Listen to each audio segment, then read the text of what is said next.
বিহীন নিৰক্ষৰৰ খাদ্যবিহীন নাগৰিকৰ নেতৃবিহীনতা নিমাতীয়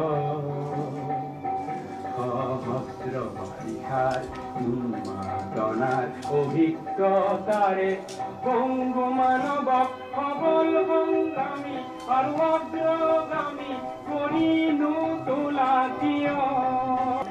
আজি সুধাকণ্ঠ ডক্টৰ ভূপেন হাজৰিকাৰ জন্ম শতবাৰ্ষিকী।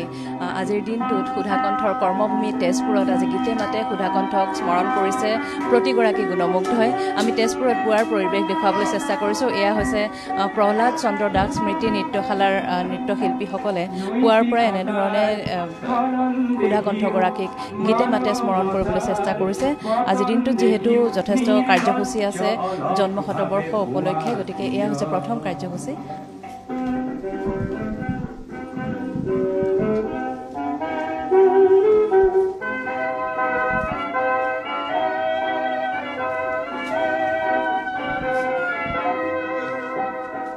জ্ঞানবিহীন নিৰক্ষৰৰ খাদ্যবিহীন নাগৰিকৰ নেতৃবিহীনতা নিমাতীয়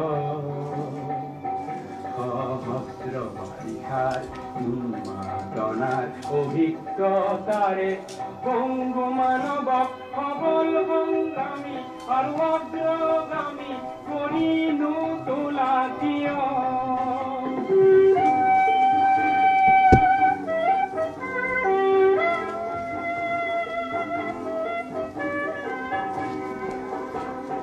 ব্যক্তি যদি ব্যক্তি কেন্দ্ৰিক সমষ্টি যদি ব্যক্তিত্ব ৰহিত তেনে শিথিল সমাজক নাভাঙা কিয়। তুমিয়ে যদি ব্ৰহ্মৰে পুত্ৰ সেই পিতৃত্ব তেনে নাম মাত্ৰ নহলে প্ৰেৰণা নিদিয়া কিয়। উন্মত্ত ধৰাৰে কুৰুক্ষেত্ৰৰে হৰসজ্জাকে আলিংগন কৰা গ্ৰীষ্মৰূপী অজস্ৰ বীৰক জগাই নোতোলা কিয়। বৃদ্ধিৰে অসংখ্য জনৰে হাহাকাৰ শুনিও নীৰৱে বুঢ়ালুই তুমি বুঢ়ালুই কোৱা কিয়।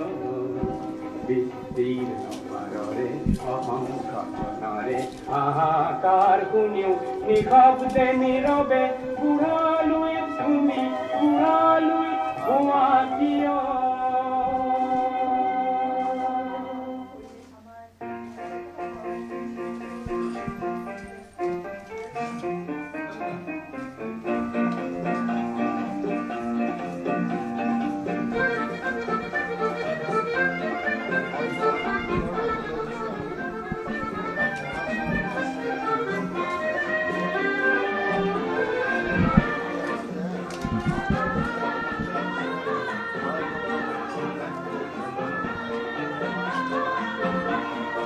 কহুয়া বন মোৰ শান্ত মন আল ফুল হাতেৰে লোৱা সাবতি এটি ধন যেন তাৰে ধন এনে হেৰুৱালে নাহে উঠি।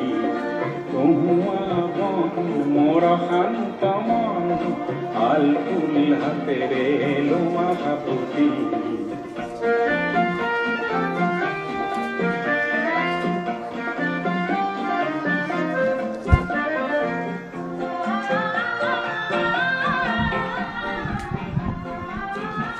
এনেধৰণে নতুন প্ৰজন্মৰ যিসকল শিল্পী তেওঁলোকে আজি গীতে মাতে শ্ৰদ্ধাঞ্জলি জনাইছে ভূপেন হাজৰিকাক। আৰু আমি এই যি নৃত্যশালা তাৰ পৰিচালিকা আছে আৰু নৃত্যশিল্পী আছে, আজিৰ দিনটোত আপোনাৰ অনুভৱ কেনেকুৱা? আপুনি প্ৰত্যেক বছৰ এনেধৰণে গীতে মাতে শ্ৰদ্ধাঞ্জলি জনাবলৈ চেষ্টা কৰে? হয়, নিশ্চয়কৈ আচলতে শব্দৰে প্ৰকাশ কৰিব নোৱাৰা এটা অনুভৱ। তেখেতৰ মৃত্যুৰ পিছতো তেখেতে যিখিনি আমাক দি থৈ গৈছে সেইখিনি চৰ্চা কৰি যোৱাটোৱেই আচলতে আমাৰ কাম বুলি ভাবোঁ। আৰু তেখেতে গীতি সাহিত্যৰ জৰিয়তে বিভিন্ন গীতসমূহৰ জৰিয়তে কিছুমান আহ্বানমূলক কিছুমান দেশপ্ৰেমমূলক, কিন্তু তেওঁ স্বদেশক সঁচাকৈয়ে খুব ভাল পাইছিলে। আৰু তেওঁ 10,000ৰো অধিক গীত লিখি শিৱসাগৰ অধিৱেশনত সাহিত্য সভাৰ সভাপতিও হৈছিলে। তেওঁৰ যে গীতি সাহিত্যৰ দখল আছিলে আৰু অকল তেওঁৰ গীতবোৰ আহ্বানমূলকে নহয়, সুন্দৰ প্ৰেমৰ গীতসমূহ আছে। যেনেকৈ মোৰ খুব ভাল লগা এটি গীত অকণমান মই গুণগুণাবলৈ চেষ্টা কৰিম। তোমাৰ উশা কহুৱা কোমল শেৱালি কোমল হাঁহি হাঁহিৰে হৃদয় পৰিলে শুনাই এটি কিবা মিঠা বাঁহী শাৰদীয় চেনেহীৰে কঁকাল ইমান লাহি তোমাৰ উশা কহুৱা কোমল শেৱালি কোমল হাঁহি। ধন্যবাদ। এনেধৰণে আজি গীতে মাতে সুধাকণ্ঠগৰাকীক শ্ৰদ্ধাঞ্জলি জনাইছে তেজপুৰৰ শিল্পীসকলে। আৰু এয়া হৈছে নৃত্যৰ পৰিৱেশ।